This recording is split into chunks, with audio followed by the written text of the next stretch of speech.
I'm now going to ask Chris to come up. Chris, if you would give Chris Thompson a round of applause, please.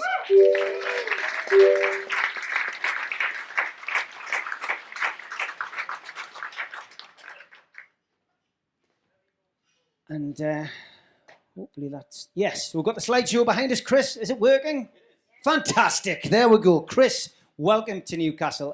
Can I just say, first of all, that putting a convention together is difficult, especially when you've not done a Blake 7 convention before and you've only been to one yourself. I've got to pay respect to Andy Spencer, who was massively helpful in opening his contact books to help me get a few people here. But one person who reached out on his own was Chris. Chris saw that the convention was happening. He contacted me direct and said, could I be involved? I've got, you know, the stuff that's been used in the Blu-ray. Would you like us to bring it along and let us see it? So, round of applause for Chris, really, for just volunteering his time to come over. Chris, tell me what role you're playing in this. So I, about a year ago, or just over a year ago, Russell Minton came to me and asked me if I'd ever heard of Blake 7 before. And I'd done some of the special effects in the Doctor Who Blu-rays at this point, and I'd actually grown up with Blake 7 on UK Gold back in the day. And so I sort of jumped at the opportunity, because initially I was supposed to be just compositing it, but my sort of role kind of spiraled. And eventually it ended up being, it was doing 420 special effect shots, some of which were CG, some of it were with models. And yeah, now we're back for season 2, because you guys turned up and bought season 1 in your droves, which is really appreciated.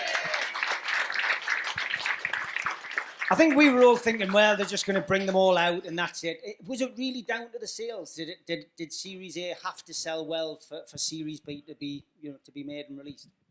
Pretty much. Like, to be honest, nothing is ever guaranteed whenever it comes to these things, but I don't think they anticipated how well it would sell. Like, it was on the Amazon charts for ages, wasn't it? But got a big reaction. It got a big, I think, even going back to the practical stuff, because not only have it's been our team, like you've got Andrew Clements, Richard Ashton, and Ben Page over there.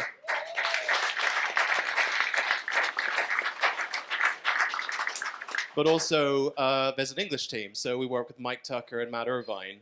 And if anyone's been to Small Space, it's the Small Space place that we shoot in, and that's where we kind of shoot all the old stuff as well. So yeah, no, it's. What's the question again? Sorry. I've got a couple of this. Don't worry about that. But the hardest part of doing this must be it's the time. You've got to have patience to do this. And we were lucky enough to have a drink with you and Andrew last night. And some of the stories you told us, and people are looking at the photographs going around at the moment. They may be wondering why there's a cat appearing on one of these photographs. Tell us the story about the cat. I found that fascinating. So whenever we're working on, initially we started working. We got like big studio spaces to shoot in, and there was the hall, obviously, in Hanslope and stuff like that. But as time went on during season 1, our budget kept getting tighter and tighter. So the stuff that you see of Federation Space Command is in my friend Johnny's barn, just because we needed a place that we could shoot, which had space and room for lights and stuff. Johnny has a cat called Ripley, and we were using a Lazy Susan to turn Federation Space Command. It's my friend Connor Flanagan underneath it, like rotating it slowly. And Ripley kept jumping on the Lazy Susan. So like every 5 minutes, we'd just watch Space Command just go. So we had to distract this cat. For season 2, Richard's done us a lovely new salvage vessel. If you remember the ship that lifts off in Killer, which is just a reuse of the stock footage from Deliverance, we've built a new ship for that. And so we went out to Johnny's farm again to shoot it against the real live-action Sky.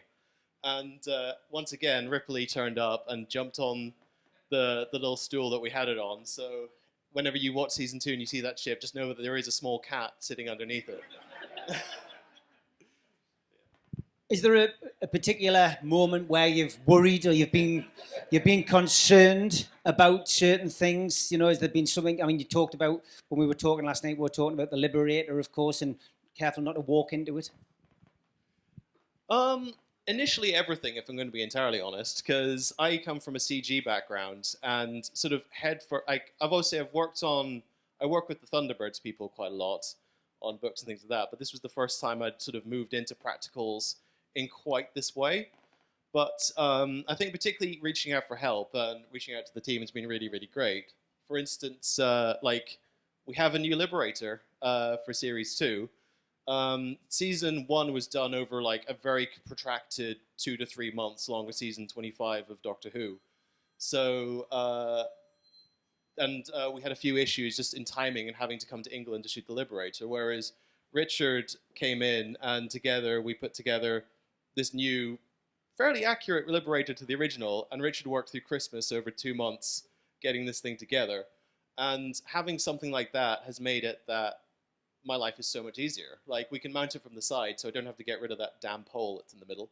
And yeah, we can remove bits and disassemble it, reassemble it, and stuff like that. So honestly, the pressure's off. Once season C happens, like, I'm thinking it's going to be a lot more easier, a lot more chill. Are you planning for Series C? Are the DVDs? Can you tell us? Can you put the people out of the misery? Is it hopeful? Do you think? There might be something in that box that's beside Richard. We can't show you what it is. No, we've like it might be the cat. Basically, we're planning. Oh, I love that. We're planning ahead right away till season D. Basically, again, there's no guarantee, but there's stuff we can shoot now, so we just shoot ahead and hope for the best. But like season C, considering that we've shot up a lot of library stuff of the Liberator and we sort of doubled up on stuff just in case, season D is starting from scratch again, because obviously you've got the Scorpio, and Richard's looking forward to building that, and I'm looking forward to shooting it. So yeah. Okay, going to finish off. You kindly allowed us, and people above you, I know you've had to do a little bit of asking, praying and grovelling to get a little clip for us to show today from Series B Blu-ray. What clip are we going to watch? So I'd like to shout out actually to Russell Minton, who's the producer on the Doctor Who and the Blake 7 Blu-rays, who absolutely rammed through the trailer through the BBC's digital people to get it up before today, so you guys would be able to see it and we'd be able to talk about it today. This is the opening from Hostage, because the Blake 7 episode averagely has about 30 special effects shots in it. And out of nowhere, Hostage has about 50 in its first 5 minutes. So this is just the opening sequence to Hostage, about a minute and a half. So enjoy. Turn the lights down, please. Is Jack there? Thank you, Jack. Man in the food station, now he's off to the lights. Lights, camera, action. Thank you, Jack.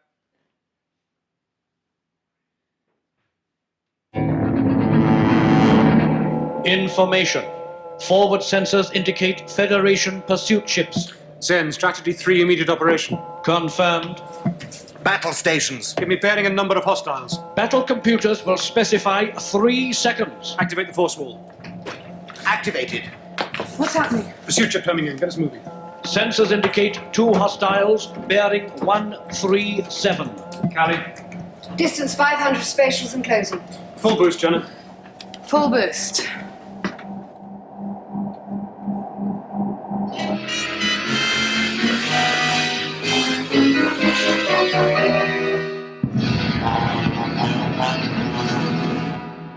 "200 spatials and closing fast. Evasion course.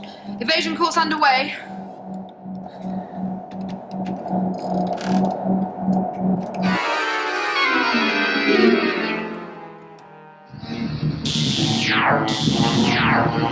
Two plasma boats launched and running. Changing course Delta 1 Vector 29. Missed. Increase speed to standard by 10. Confirmed. Speed increased to standard by 10. Blake, look. 2 more pursuit ships. Bearing 175. Distance. 400 spatials and closing. We're turning into them. I can see that. Compensating 095. Increase speed to standard by 12. Confirmed. Plasma boats launched and running. Well off target, no threat. I don't call that off target. Where the hell did that one come from? Send forward vision. 4 more? Bearing. 270. Callie. 400 spatials and closing. Blake, we're running out of room to maneuver. We're working to a pattern. Send. Are the battle computers ready to project all enemy positions? Affirmative. Computers ready. Blake, there's a mass of ionized particles, vector 3-9. If we can fly into it, it could confuse their scanners for just long enough. Avon might be right. Tangent 1-8. Go for Blake, it. at this speed, even the smallest particle... Hit it, Jenna. Full thrust. Tangent 1-8. Full boost is on.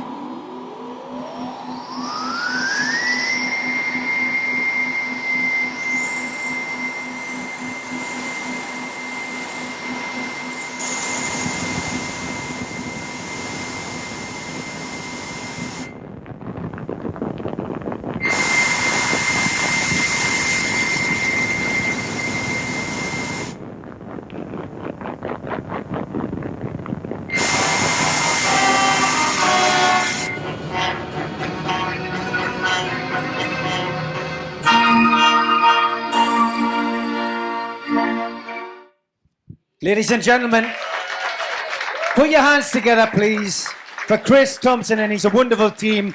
Matt Irvin, of course, is involved. I'm sure everybody agree that was a unique experience to be able to see that. Final words, Chris. What are you working on other than Blake 7? Anything else exciting?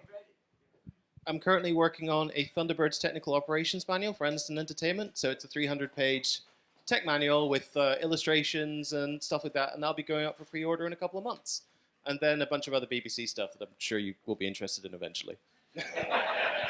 Put your hands together, please, for Chris and the guys.